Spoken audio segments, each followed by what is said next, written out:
Assalamualaikum warahmatullahi wabarakatuh. Perkenalkan, nama saya Bagus Fauzan Rojikin, MTM 2408010253, kelas Rek BJB Pagi 4C, dengan mata kuliah Filsafat Hukum.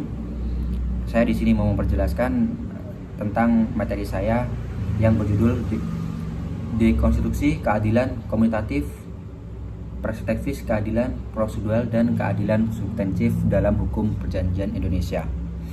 Yang pertama, latar belakang krisis formal prosedur versus substansif. Orientasi peradilan perdata saat ini masih cenderung menertibkan pada aspek formal prosedural. Pendekatan kaku ini seringkali mengabaikan dimensi keadilan yang hidup dan berkembang secara nyata di tengah masyarakat. Krisis ontologis keadilan. Dalam filsafat hukum, reduksi keadilan menjadi sekedar kepatuhan prosedur formal memicu krisis ontologis. Keadilan tidak lagi dipahami sebagai nilai yang hidup, leveling just, melainkan sekedar kalkulasi dokumen dan atas kertas. Rumusan 1. Menganalisis bagaimana krisis ontologis keadilan bermanifestasi dalam praktik nyata peradilan perdata di Indonesia.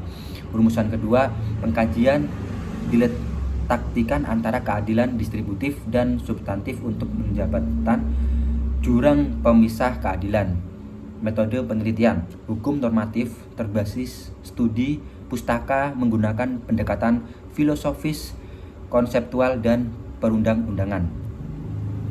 Selanjutnya, perangkat teoritis keadilan. Keadilan distributif, pendekatan keadilan yang membiarkan hak secara profesional berdasarkan kesebandingan jasa kontribusi dan kecakapan normatif. Mendasari pembagian hak formal secara jelas dalam sengketa kontraktual, waris, dan harta bersama. Dan selanjutnya, keadilan substansif. Penegakan hukum yang berfokus pada kebenaran hakiki, moralitas, serta nilai nyata yang hidup di masyarakat tanpa terjebak prosedur kaku. Menuntut hakim bertindak dinamis demi mencapai hasil akhir putusan yang bermaksud bagi para pihak. John Rawls. Keadilan distributif merupakan fondasi tatanan sosial melalui prinsip fairness untuk mencapai keseimbangan proporsional. Yang kedua, Gustav Radbruch. Hukum harus menyeimbangkan 3 nilai. Yang pertama, keadilan, kepastian, dan kemanfaatan. Keadilan dapat mengoreksi hukum positif yang kaku.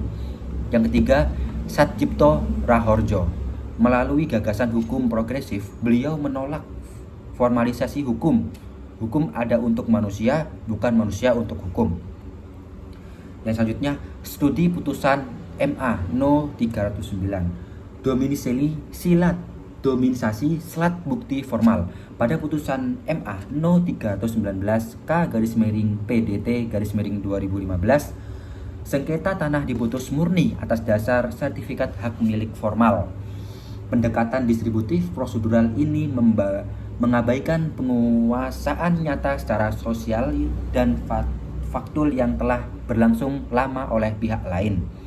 Contoh nyata terjadinya krisis ontologis keadilan sah secara administrasi namun mencederai keadilan real masyarakat.